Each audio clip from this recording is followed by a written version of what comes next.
दुनिया से। और आखिरी छोटी सी बात ये कि जब दुनिया की आज बात करते हैं तो भारत एक बड़ी जनसंख्या वाला देश है। तो 130 करोड़ से ज्यादा जनता है यहाँ।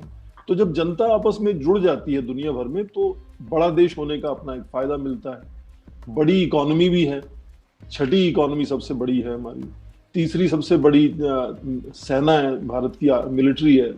और इस तरह से बड़ा होने की वजह से भी जो विदेश नीति पर जो ध्यान होता है दुनिया का, और जो भारत की विदेश नीति के तरफ जो जिम्मेदारी होती है, वो थोड़ी सी अलग हो जाती है। इसीलिए आप देखें कि 1924 में इंडियन नेशनल कांग्रेस, उस वक्त ये नेशनल मूवमेंट हुआ करता था, उन्होंने 1924 में एक फॉरेन अफेयर्स की सेल बना ली थी।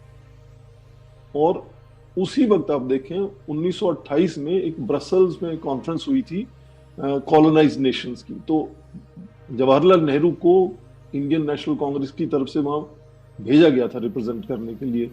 और 1928 से लेकर 1964 तक जब उनकी डेथ हुई, जवाहरलाल नेहरू हिंदुस्तान की फॉरेन पॉलिसी, भारत की फॉरेन पॉलिसी के करता धरता रहे। तो उन्होंने फाउंडेशन लगाई एक तरह से, तो बड़ी अच्छी फाउंडेशन बनी हुई है और आज भी उसी फाउंडेशन पर चल रही है एक तरह से विदेश नीति।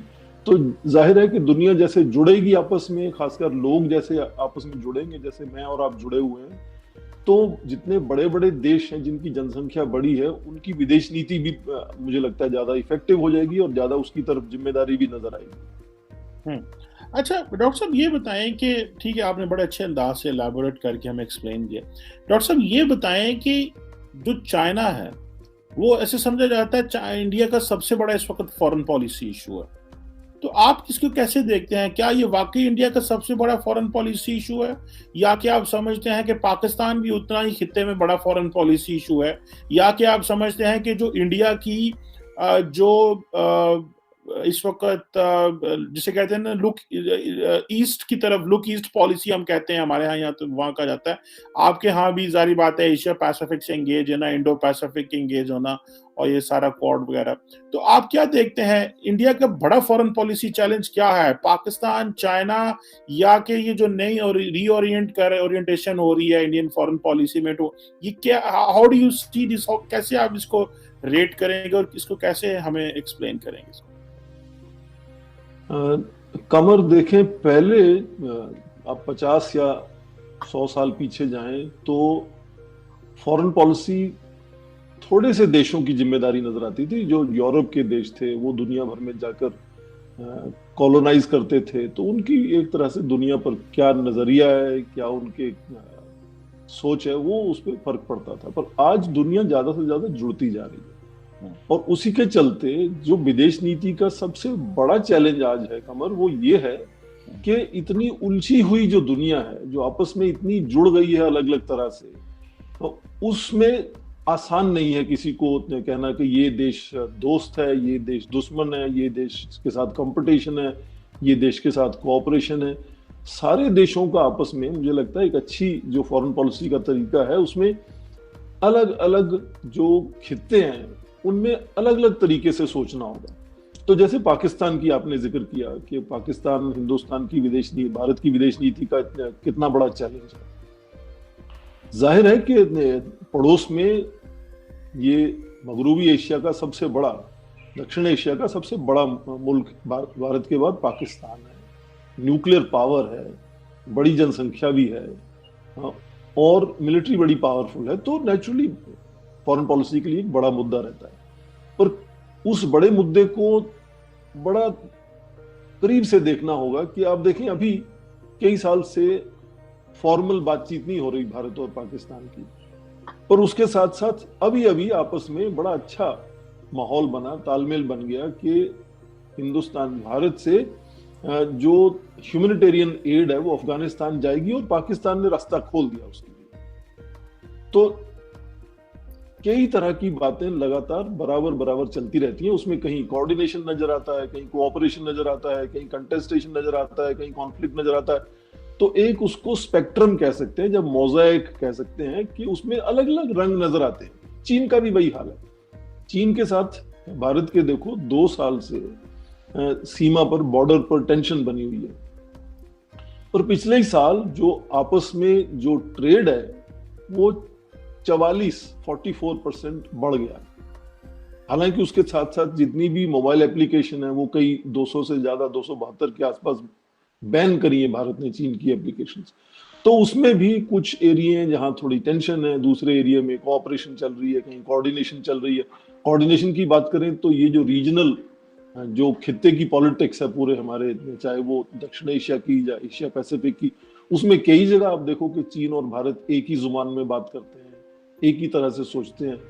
तो आज मुझे लगता है फॉरेन पॉलिसी का सबसे बड़ा चैलेंज यही है कि इतने उलझे हुए जो दुनिया भर के रिश्ते बनते जा रहे हैं, जिसमें कोई एक बात कहता है, दूसरा दूसरी बात कहता है, तो उसमें इतनी जो कॉम्प्लेक्स इंटरनेशनल पॉलिटिक्स है, उसमें अपने राष्ट्र के हित जो हैं, जो नेशनल इंटरेस्ट हैं, उनको कैसे आगे बढ़ाया जाए और किस तरह से देखा जाए कि नुकसान कम से कम हो और फायदा ज्यादा से ज्यादा हो और अपने लोगों को फायदा हो उसका, साथ में पूरे खित्ते का फायदा हो तो और भी अच्छा है। तो थोड़ी सी ये नई तरह के चैलेंज अब मुझे लगता है कि नजर आते हैं, और वो हिंदुस्तान भारत के लिए नहीं, वो पाकिस्तान के लिए भी उतने ज्यादा इतने मुश्किल चैलेंज हैं। जैसे हाल में ही देखो कि वजीर आजम इमरान खान जा रहे थे मॉस्को और वहां लड़ाई छिड़ गई और कई लोगों ने कहा जाना चाहिए, कई ने कहा नहीं जाना चाहिए, जाके क्या करना चाहिए। तो सारे मुल्कों में ये आज फॉरेन पॉलिसी का चैलेंज है कि एक आसान तरीके से नहीं, आप देख सकते कि इस देश से बात करनी है, इससे नहीं करनी है, सबसे बात करनी है, सबसे कोशिश करना है कि किसी तरह से नुकसान कम से कम हो, रिश्ते अच्छे बने रहे। ये कोशिश मुझे लगता है सबसे बड़ी चैलेंज है आज फॉरेन पॉलिसी का। तो इसमें अगर देखा जाए कि नरेंद्र मोदी साहब ने सर जितनी इन्वेस्टमेंट की शी जिनपिंग पे, बड़े विजिट्स भी किए, बहुत मिले भी 18-20 दफा इस सारे टेन्योर में जब तक prime minister Modi prime minister रहे, और इसके अलावा तो लेकिन कुछ बन नहीं पाया। तो क्या इंडिया के अंदर क्या रियलाइजेशन है कि चाइना को कैसे डील करना है? क्या चाइना जो है वो एक परमानेंट एक हेडेक रहेगी, नरेंद्र मोदी साहब हो या कोई भी हो? क्योंकि इंडिया ने जिस तरह अपने आप को अलाइन किया है अमेरिका के साथ, गो के आप क्वाड का हिस्सा है लेकिन उसका मिलिट्री कंपोनेंट उस तरह नहीं किया, इसलिए आप अमेरिकन वेंट फॉर ऑकस बना लिया, उन्होंने एक सेपरेट ग्रुप बना लिया। अभी दोबारा उन्होंने जो है वो यूक्रेन के इश्यू में भी क्वाड को एंगेज करने की कोशिश की, लेकिन एक इंडिया ही एक इस तरह है जो अपनी एक स्ट्रेटेजिक ऑटोनॉमी की बात करता है। तो आप चाइना जो है उसको किस तरह डील करना है? डिफेंस के जरिए, अलायंसेस के जरिए? आप अब ऑल इंडिया के चाइना एग्रेसर भी है जैसे कि एलएसी के ऊपर है, तो क्या इंडिया के अंदर वो रिजॉल्व है, या वो जो मिलिट्री कैपेबिलिटी या जो ग्लोबल डिप्लोमेटिक क्लाउट मौजूद है in case there is China के साथ मामलात खराब होते हैं? क्योंकि जो आपने न्यूट्रलिटी की पोजीशन रखी हुई है उससे शायद इंडिया को वो एक ग्लोबल सपोर्ट मिल पाएगा। आप कैसे देखते हैं इसको सर? कमर, आपने देखा होगा हिस्ट्री में अमेरिका को कोरिया से हार मानकर वापस आना पड़ा, फिर उसको वियतनाम से हार मानकर वापस आना पड़ा, अभी हाल ही में अफगानिस्तान से उसको हार मान के वापस आना पड़ा। इसमें ये नहीं सोच सकते कि अमेरिका के पास मिलिट्री पावर नहीं थी उस वक्त। जब आज रूस के पास मिलिट्री पावर नहीं है यूक्रेन को हराने की, तो मुल्कों को अपनी अलग अलग ताकतों का, चाहे वो इकोनॉमिक पावर हो, जब गुडविल की पावर हो, सॉफ्ट पावर हो, मिलिट्री पावर हो, इन सब का बड़ा सोच के इस्तेमाल करना